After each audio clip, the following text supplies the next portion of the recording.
선한 행위를 해야 하늘의 별처럼 빛납니다라는 제목으로 말씀을 전하겠습니다. 우리의 삶이 어두워가고 캄캄할지라도 선한 행위를 하면은 하늘의 별처럼 우리 캄캄했던 믿음이 별처럼 빛나게 될 줄로 믿습니다. 우리가 어둡고 괴롭고 슬픈 삶으로 탄식하는 삶으로 살지라도 믿음으로 선한 행위를 힘써서 하면은 하늘의 별처럼 우리의 탄식하는 마음이 괴로운 마음이 변해서 빛이 되고 단 것이 될 줄로 믿습니다. 하나님이 우리의 마음을 이끌고 생명길로 하늘의 소망으로 비춰줍니다. 우리가 어둡고 캄캄한 삶을 살지라도 하늘을 바라보게 하여서 우리를 하늘의 무별을 셀 수 없듯이 우리에게도 하늘의 별을 바라보고 소망을 바라보고 힘을 갖게 할 줄로 믿습니다. 우리가 질병으로 괴로움으로 탄식으로 하루하루를 살아갈지라도 우리 마음에 선한 마음이 있으면은 하늘의 별처럼 빛나게 되어서 아픈 것도 슬픈 것도 치료하게 되고 우리의 믿음이 하늘의 별처럼 빛나게 된다라는 거예요. 선한 행위가 중요합니다. 우리가 믿음이 있든 없든 날마다 선한 마음, 선한 생각, 선한 행동, 선한 마음만 품고 나가면 하나님은 하늘의 무별을 셀 수 없듯이 우리에게 꿈을 꾸게 하고 소망을 품게 하게 하고 농부와 가을에 나락도 추수하고 보리도 추수하고 고구마도 추수하고 콩도 깨도 다 추수하듯이 하나님은 하늘의 무별을 셀 수 없이 우리에게 열매를 준다라고 부흥의 소망을 줍니다. 오늘 본문은 아브라함에게 하나님이 하늘의 소망을 줬어요. 네 자손이 하늘의 무별처럼 많을 것이다. 5절에 그를 이끌고 밖으로 나가 가라사대 하늘로 우러 무별을 셀 수 있나 보라. 또 그에게 이르시되 네 자손이 이와 같으리라. 네 자손이 하늘의 물별처럼 많게 된다는 거. 네가 지금 자식 하나도 없고 낙심하고 네 집에서 길리운 하인을 후사가 되게 한다 하지만은 네 후사는 네 몸에서 날 자손이다. 그리고 하나님은 소망을 주고 밖으로 끌고 가서 데리고 가서 하늘을 우러러보게 했어요. 무별을 셀 수 있는 가 세어보라. 셀 수 없다. 네 자손이 이렇게 부활의 자손이 하늘의 별처럼 이렇게 많을 것이라는 것을 이렇게 아브라함에게 소망을 줬습니다. 100세가 돼서 어찌 아들을 낳을 수 있습니까? 우리도 다 죽어갑니다. 우리 인생이 70이고 강건하면 80인데 다 인생이 꺼져가고 건강이 꺼져가고 삶이 꺼져가고 젊은 사람도 병으로 꺼져가고 소망이 없이 하루하루를 살아갑니다. 그러나 하나님은 죽어가는 우리에게 소망이 없는 우리에게 하늘을 바라보라는 거예요. 무별을 셀 수 없듯이 네 자손이 네에게 너희들에게 이 소망을 주리라. 부흥을 주리라. 이 영혼들을 구원하리라. 이러고 하나님은 무별을 셀 수 없이 바라보라고 우리에게도 소망을 줍니다. 이사야 14장 13절에 내가 내 마음에 이르기를 내가 하늘에 올라가 하나님의 무별 위에 나의 보좌를 버리라. 내가 북극 지폐 산에 자정하리라. 하늘의 무별 위에 보좌를 높이리라 그랬어요. 무별들이 많이 생기면은 하나님의 보좌가 높아집니다. 교회가 부흥합니다. 교회의 보좌가 높아지고 예수님의 보좌가 높아지고 그 따르는 무리, 따르는 자손들, 구원받는 영혼들이 많아지면은 권세가 높아집니다. 그래서 군대에서도 병사가 많으면은 별들을 하나, 둘, 셋, 넷, 다섯 개까지 별을 모자에다 붙여서 병사들을 이끌게 합니다. 그것이 별이 스타입니다. 저는 군대에 있을 때 우리 병장이 밖에 나지 마라 별이 떴다 그런 거예요. 나는 그것도 모르고 진짜 낮에 별이 뜬 줄 알고 연병장에 밖에 어리석게 나가서 하늘을 바라봤어요. 아무리 하늘을 바라봐도 별이 보이지 않는 거예요. 그런데 내가 의미를 잃었어요. 사단장이 뜬다는 말이 별이 뜬다는 말인데 그걸 모르고 밖에 나가서 바라봤던 거예요. 모든 세상 사람들은 별을 따라갑니다. 별을 추정합니다. 연예인도 유명하면 나는 누구 별을 좋아한다. 스타 별. 세상의 별을 다 따라가고 추정하고 갈망하고 그 연예인 집회에 찾아갑니다. 근데 성경은 한 사람이 스타가 아니라는 거예요. 누구든지 예수 믿으면 다 하늘의 별처럼 스타가 된다라는 거예요. 부활을 믿으면 부활을 하면 다 반짝이는 스타가 됩니다. 그래서 오늘 하나님께서는 무뼈를 보라는 거예요. 그를 이끌어 밖으로 나가서 가라사 하늘을 우러러 무뼈를 셀 수 있나 보라. 또 그에게 이르시되 내 자손이 이와 같이리라.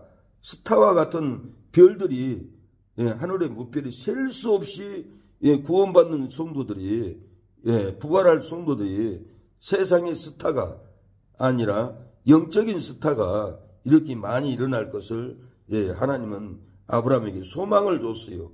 우리는 스타가 될 수 있습니다. 세상에 연예인만 스타가 아닙니다. 군대의 장성들만 스타가 아닙니다.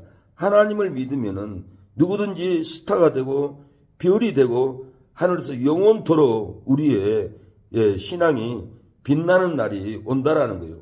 우리가 선한 행위를 할 때 선한 행위를 보고 하나님은 하늘에 빛나는 별처럼 우리를 만들어줍니다. 한 영혼이라도 전도하면 우리는 별이 됩니다. 다니엘 12장 3절에 지혜 있는 자는 궁창의 빛과 같이 빛날 것이요 많은 사람을 옳은 대로 돌아오게 하는 자는 별과 같이 영원토록 비추리라. 많은 사람을 옳은 대로 돌아와야 돼요. 진리 가운데로 부활 가운데로 생명 가운데도 세상의 욕심을 버리게 하고 세상의 탐심을 버리게 하고 세상의 불의를 버리게 하고 세상의 온갖 욕망을 버리게 하고 그의 나라를 위해서 돌아오게 하는 자는 하늘의 별처럼 이렇게 빛난다라는 거예요. 하나님의 영광이 임하면은 하나님께 돌아옵니다. 요한일서 2장 17절에 이 세상도 종족도 다 지나가되 하나님의 뜻을 구하는 자는 영원히 남는다라 했어요. 하나님의 뜻을 구하고 돌아오고 세상 뜻을 버리고 온 자들은 다 하늘의 별처럼 이렇게 빛나게 됩니다. 하나님의 영광을 찾아가기 때문에 빛나는 자손들이 됩니다. 별은 예수님을 의미하기도 합니다. 예수님이 별이기 때문에 예수님을 따르는 모든 제자들은 성도들은 예수님의 영적인 자손이기 때문에 믿는 제자들이고 성도들이기 때문에 누구든지 예수님을 믿으면 별이 됩니다. 계시록 1장 27절 내 본 것을 내 오른손에 7별의 비밀이라. 7 금촛대라. 7별은 7개의 사자요 7 금촛대니라. 7별은 7개의 사자라는 거예요. 물론 주의 종을 의미하기도 합니다. 별은 예수님을 상징하기도 합니다. 별은 많은 사람을 옳은 대로 인도하는 지혜 있는 성도들을 의미하기도 합니다. 누구든지 예수님을 믿으면 하늘의 별처럼 그 신앙이 천국에서 영원히 빛날 것을 말을 합니다. 근데 이 별은 떨어지기도 합니다. 마태복음 27장 29절에 별들이 하늘에서 떨어지며 하늘의 권능들이 흔들리리라. 이렇게 성경은 약속하고 있고 계시록 8장 12절에도 별 3분의 1은 침을 받아 그 3분의 1이 어두워지니 낮 3분의 1도 비침이 없고 밤도 그러하더라. 하늘의 별들이 지금 이 말세에 사단의 유혹에 넘어가서 3분의 1이 지금 떨어졌고 별의 역할을 하지 못하고 세상과 타협하고 죽어 있어요. 이 별들이 이렇게 죽어가고 있습니다. 창세기 1장 16절에 하나님이 별들을 만들었어요. 또 별들을 만드시고 그랬어요. 이 별들은 이 세상 만물의 별이지만은 이 별은 예수님을 의미하고 목회자를 의미하고 성도들을 의미하는 이 별이었습니다. 그래서 예수님도 일곱 배를 붙잡고 쓰시는 별이고, 요한계시 7개 목회자들도 별로 이렇게 의미를 하고 있습니다. 우리가 별을 따라가야만이 별처럼 빛납니다. 예수님을 따라가야만이 우리가 빛나는 삶을 살아갈 수가 있습니다. 떨어지지 않습니다. 따라가다가 세상을 바라보면은 하늘의 권능들이 흔들려 떨어졌다라는 거예요. 이렇게 3분의 1의 별이 떨어졌다라는 거 얘기하고 있습니다. 그래서 우리의 별이 떨어지지 않기 위해서는 별을 끝없이 쫓아가고 찾아가야만이 우리의 신앙이 삽니다. 마태복음 2장에 보면은 동방 박사들이 별을 보고 예루살렘까지 찾아왔어요. 다른 것을 보지 않았어요. 별을 보고 찾아왔다는 거예요. 왜 별을 보고 동방 박사들이 찾아왔을까요? 유대인들이 바벨론 포로의 삶을 살 때 메시아가 올 때는, 구원자가 올 때는, 그리스도가 와서 우리를 구원할 때는 하늘에 별이 뜬다라는 그 진리를 믿고 유대인들은 그 포로의 삶을 살면서 하늘만 바라보고 살았어요. 하늘에 별이 언제 뜨나 바라보고 살 때 동방 박사들이 유대인의 그 신앙을 배우고 별을 관측했습니다. 별을 관측하다가 별이 떠서 유대를 향해서 갈 때 빨리 이 별을 따라갔어요. 따라가다가 예루살렘 헤롯궁에 가지 말아야 되는데 헤롯궁에 별을 보고 따라가지 않고 인간적인 생각으로 헤롯궁에 따라가서 소동했어요. 헤롯은 거짓말해서 나도 가서 경비하게 해라 속여서 이렇게 결국은 어린아이 2살 이하로 다 죽도록 이렇게 만들었어요. 왜 이렇게 어린아이들이 죽었습니까? 동방박사들이 끝없이 별을 따라가야 되는데 인간적인 생각으로 왕이 헤롯궁에서 날 줄 알고 예루살렘 성을 안 가고 헤롯궁으로 갔기 때문에 인간적인 방법으로 갔기 때문에 이렇게 다 아이들이 죽게 되었습니다. 말세의 별 3분의 1이 떨어진 것도 인간적으로 가기 때문에 떨어집니다. 망합니다. 하늘의 권능들이 흔들려서 떨어집니다. 동방박사들이 이 별을 보고 따라온 것은 민수기 24장 17절에 그 예언을 믿었기 때문에 그래요. 성경의 예언을 믿었기 때문에 별을 따라왔습니다. 한 별이 야곱에게서 나오며 한 올이 이스라엘에서 일어나서 모압을 이편에서 저편까지 쳐서 파하고 소동하는 자식들을 다 멸하리라. 한 별이 야곱에게서 나온다는 거예요. 한 별은 그리스도 예수님이 야곱의 자손으로 나와서 이스라엘 핍박하는 모압 이편 저편까지 소동하는 자식들을 다 멸한다. 이것은 말세에 질이 말 것 같이 예언을 했다라는 거예요. 그래서 이 별을 보고 우리가 따라가야 합니다. 이 별의 진리를 믿어야 합니다. 이 별을 우리 가슴에 품어야 합니다. 이 별이 우리 마음에 떠오르기까지 기도해야 됩니다. 이 별이 떠오르기까지 우리가 성경을 읽어야 합니다. 이 새별이 떠오르기까지 소망을 붙잡고 있어야 합니다. 교통사고 나든지 바닷물에 빠지든지 이 별이 영음으로 우리 가슴에 떠오르면 절대로 두려워하지 않습니다. 두려워하지 않고 담대히 바다 위를 베드로가 걸어가듯이 베드로도 새별이 되신 예수님을 떠올랐어요. 예수님이 바다 위를 걸어올 때 이분은 메시아다, 그리스도다. 걸어올 때 진리가 떠올랐어요. 하나님, 베드로가 무슨 믿음으로 이렇게 바다 위를 걸었습니까? 하고 주석을 찾아봐도 없고 하나님께 기도해서 내게 영안을 열어주세요. 그러니까 하나님이 베드로는 기도의 사람만 된 것이 아니다. 말씀을 묵상했다. 창세기 1장 2절을 읽어봐라. 그곳에는 메시아가 바다를 걸어가는 진리가 있다. 저에게 영음을 들려주세요. 성경을 찾아가지고 저는 읽었습니다. 땅이 혼돈하고 공허하며 흑암이 깊음 위에 있고 하나님의 신은 수면에 운행하시니라. 이 하나님의 신이 그리스도입니다. 예수님이 영으로 그리스도로 구약에 계셨어요. 그래서 베드로전서 2장에는 선지자들도 자기 속에 있는 그리스도의 영을 연구하기를 원했다라고 그랬어요. 그리스도의 영은 다니엘, 사드락, 메삭, 아벳느고 풀무불 속에서도 네 번째는 하나님의 아들과 같은 자가 함께 따라겠어요. 그 하나님의 아들과 같은 영이 그리스도인 거예요. 예수님이 구약에 영으로 계셨어요.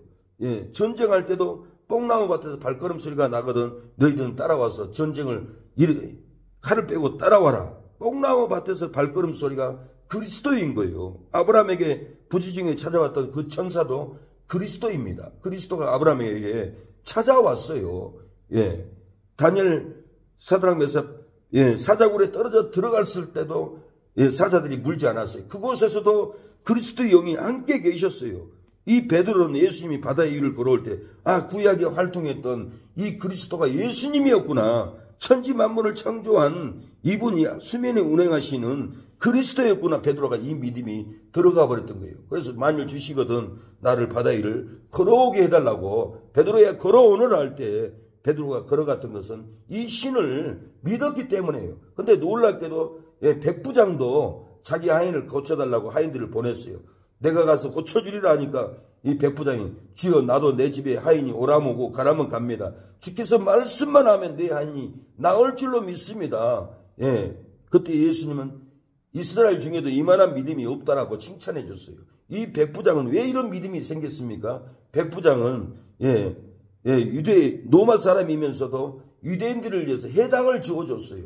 하나님이 이 믿음을 보고 놀라운 진리를 열어줬어요. 그 믿음을 보고 하인을 고쳐줬어요. 예수님은 백부장도 별로 믿었어요.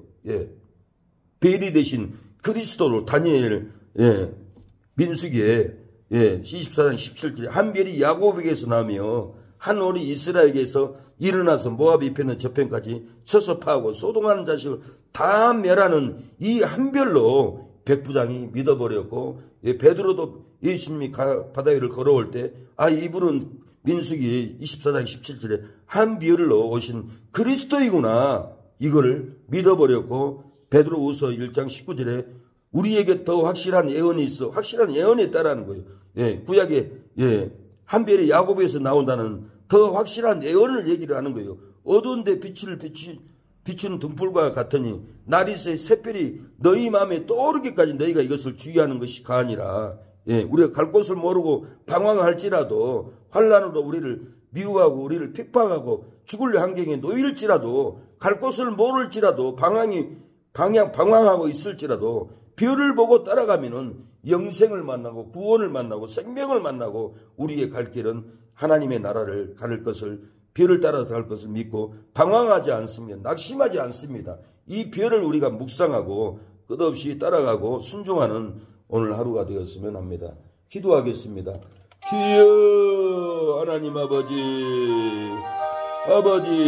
야곱의 아버지 한 별이 야곱에게서 나오며 한 올이 이스라엘에게서 일어난다라고 하였사오니 아버지 메시아의 이 별을 따라가게 하여 주시옵소서. 주여 말세 별들이 권능들이 흔들려 떨어진다고 했습니다. 우리는 떨어지는 별이 되지 않게 하여 주시옵소서. 주여 아버지